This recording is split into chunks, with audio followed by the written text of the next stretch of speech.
Hello everyone, welcome you all to physics warrior.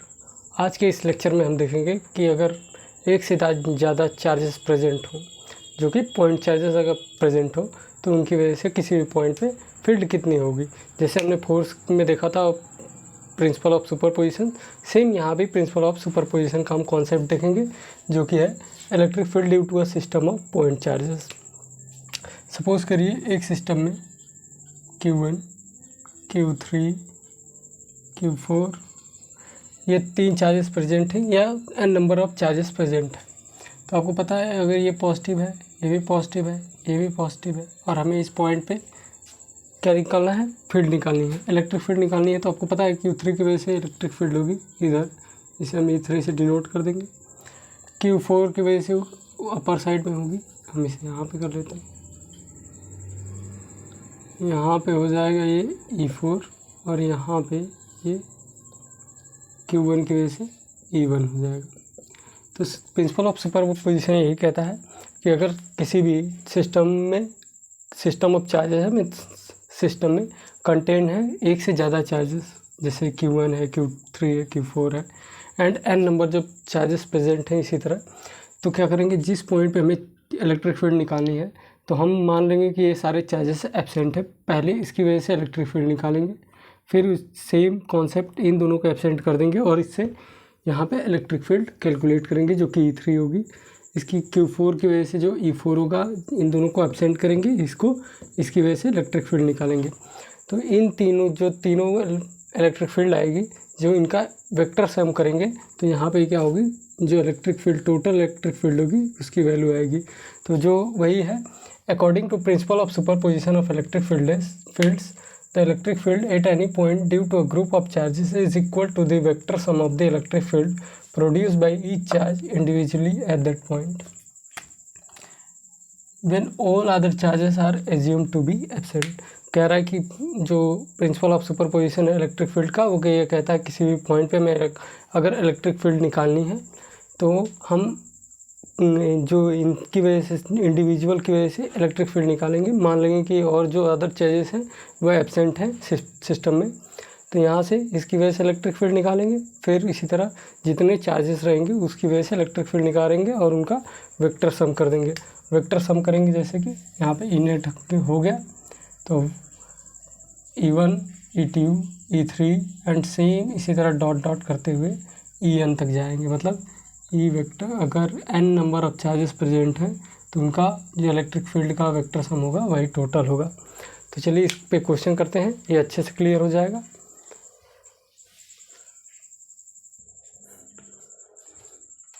Next question है, assuming that the charge on an atom is distributed uniformly in a sphere of radius 10 to the power minus 10 meter, what will be the electric field at the surface of gold atom, at the surface लिखेंगे, surface of gold atom, at the surface of gold atom for gold Z is equal to 79।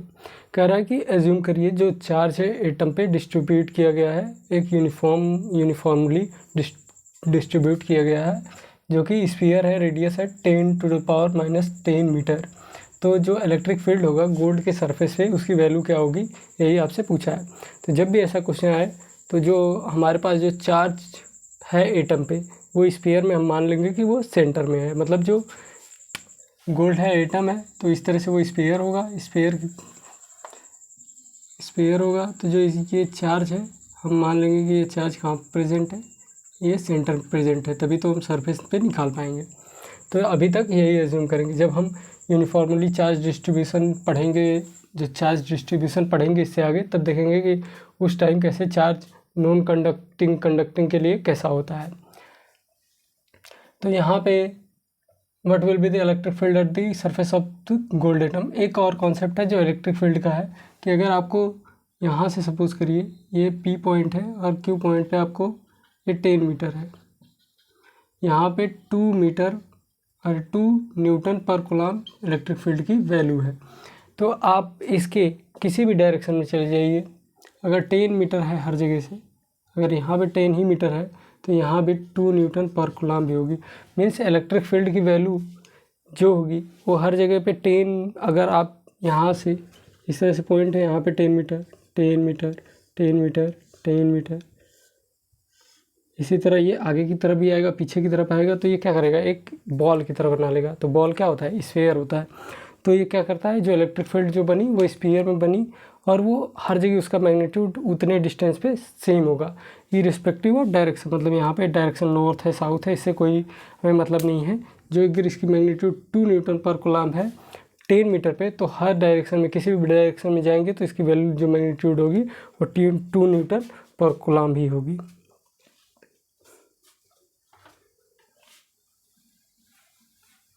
तो यहाँ पे हम मान लेंगे कि जो charge है वो कॉन्सेंट्रेटेड है स्फीयर के सेंटर में, और हमारे पास आर दिया है जो कि है 10⁻⁻10 मीटर।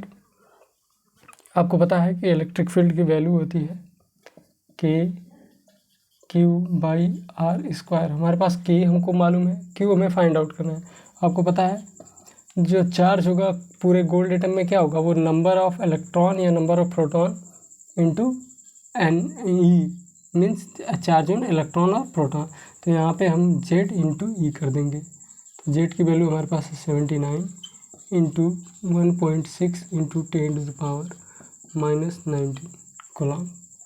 तो यहाँ से हमारे पास आ जाएगा 9 इंटू 10⁻9 इंटू 79 इंटू 1.6 इंटू 10⁻⁻19 अपान में 10⁻⁻10 का होल स्क्वायर।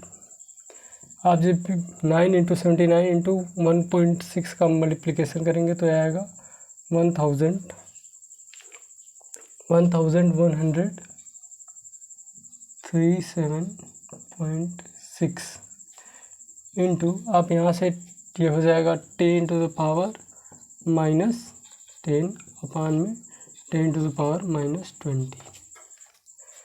अब यहाँ से हमारे पास आएगा 1137.6 इंटू 10⁻⁻10 प्लस 20। ये नीचे से ऊपर जाएगा, प्लस हो जाएगा, और बेस सेम है तो पावर ऐड हो जाएगी। तो यहाँ से हमारे पास आएगा 1.376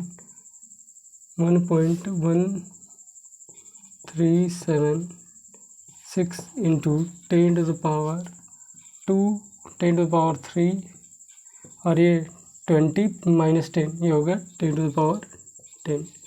इसे हम लिख सकते हैं 1.138 इंटू 10⁻13 न्यूटन पर कूलम्ब। तो आई होप आप लोगों को यहाँ तक समझ में आया होगा। पॉज करके नोट डाउन कर लीजिए, इसके बाद नेक्स्ट क्वेश्चन देखते हैं।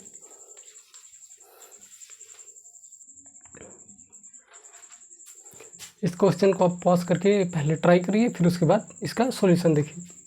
तो चलिए इसे देखते हैं। आई होप आप लोगों ने ट्राई कर लिया होगा। क्वेश्चन है 2 point charges of 2 into 10⁻⁻7 coulomb and 1 into 10⁻⁻7 coulomb are 1 centimeter apart. What is the magnitude of the field produced by other charge at the site of other?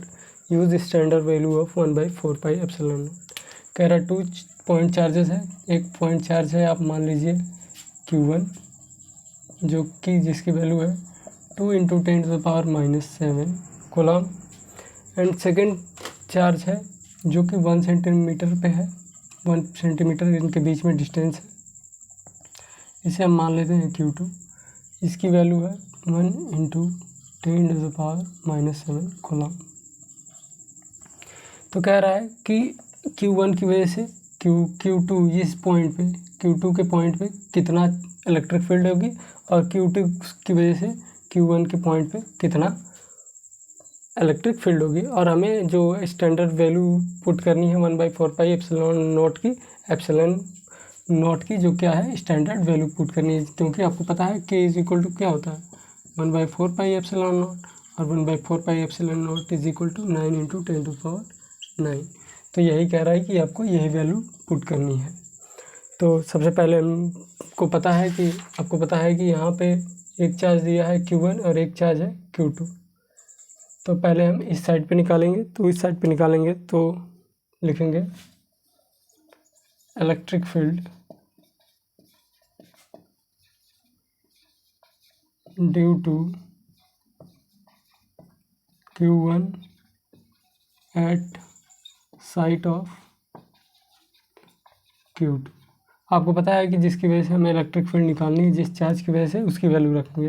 तो K Q1 और R की value तो same रहेगी, तो metre में इसको change कर देंगे तो 9 इंटू 10⁹ हो जाएगा। K की वैल्यू हम रखेंगे, इसको आप ऐसे लिख लीजिएगा 1/4 पाई एप्सिलॉन नॉट।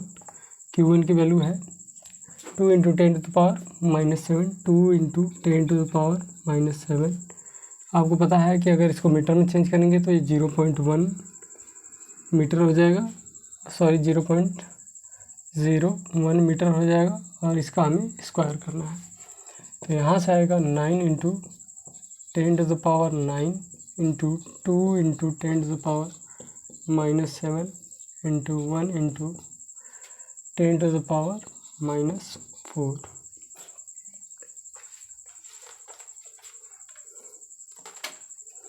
तो यहाँ से हो जाएगा 9 2 18 इंटू 10⁻2 अपॉन 10⁻⁻4। इसे हम लिख सकते हैं 1.8 इंटू 10⁻3 इंटू 10⁻⁻4, सॉरी +4 ऊपर हो जाएगा। तो यहाँ से ये ऐड हो जाएगा, तो 1.8 इंटू 10⁻7 न्यूटन पर कूलम। ये क्या लगेगा, जो है पहले जो चार्ज है Q1 की वजह से Q2 पे इलेक्ट्रिक फील्ड इतनी होगी। इसी तरह जो होगा, देख लें इसे कैमरे में इसके नीचे आ रहा है कि नहीं। तो सेम इसी तरह आप लिखेंगे इलेक्ट्रिक फील्ड ड्यू टू, इसे आप नोट डाउन कर लीजिए यहाँ पे, due to Q2 at site of Q1। आपको पता है जब E2 की बात करेंगे तो K जिस चार्ज की वजह से, तो Q2 की बात कर रहे हैं तो Q2 हो जाएगा, और इसकी वैल्यू हो जाएगी 1, और इसकी वैल्यू हो जाएगी 1, और यहाँ से हो जाएगा 9 इंटू 10⁻2, यहाँ हो जाएगा 9, ये हो जाएगा 9, और ये जो वैल्यू थी हमारे पास, सॉरी यहाँ से 9 इंटू 10⁻2 इंटू 10⁻4 हो जाएगा 9 इंटू 10⁻6 न्यूटन पर कूलम। तो यह E2 जो Q2 की वजह से Q1 पे जो इलेक्ट्रिक फील्ड है उसकी वैल्यू ये हो जाएगी। तो आई होप यहाँ तक आपको समझ में आया होगा। नेक्स्ट क्वेश्चन है, किसी भी एटम के अंदर एक प्रोटॉन है और एक इलेक्ट्रॉन है, एक इलेक्ट्रॉन है और एक प्रोटॉन है। मीन्स यहाँ पे आप मान लीजिए प्रोटॉन है और ये इलेक्ट्रॉन है, इनके बीच की जो डिस्टेंस है वो 0.53 एंगस्ट्रॉम है। तो ये पूछ रहा है कि जो E है, मीन्स इलेक्ट्रॉन जहाँ पे प्रेजेंट है, वहाँ पे जो इलेक्ट्रिक फील्ड है प्रोटॉन की वजह से कितनी लगेगी। तो आपको पता है कि प्रोटॉन की वजह से कितनी लगेगी, तो इसे आप कैलकुलेट करके इसका कमेंट करिए आंसर, फिर उसके बाद इसे देखिए। तो आपको पता है जो इसकी इलेक्ट्रिक फील्ड होगी वो क्या होगी, KQ/R²। K की वैल्यू हो जाएगी 9 इंटू 10⁻9। Q क्या है, E के बराबर है, E मीन्स 1.6 इंटू 10⁻⁻19 कूलम, और जो डिस्टेंस है 0.53 इंटू 10⁻⁻10 मीटर का होल स्क्वायर हो जाएगा यहाँ से।